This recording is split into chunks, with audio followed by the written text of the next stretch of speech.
Qəbrəm. Ne bir dakika dayan ki, ne varsan var ki, sen görürsen stolun başında aksaqqal oturur, sen gelip uşaq şot uzatsan, ayıp deyirsən, sen aksaqqal, qara saqqal tanımırsan, örgətməyibləsən məktəbdə ki, yox elə deyir, aksaqqal olur, gətirib uşaq nəyə yaxınlaşdın, görmürsən bu sinəsini yalandan proteinlə zadından şirin, heç belki de ağzını danışın bilmir, yaxınlaşıb eləyərsən, tapına da çırpar, sen görmürsən ki, buna görürsən, sıfatından bu resizliğimiz,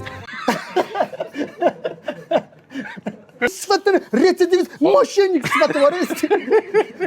Müteşekkil cinayet grupunun bir nümayəndəsini oxşuyur.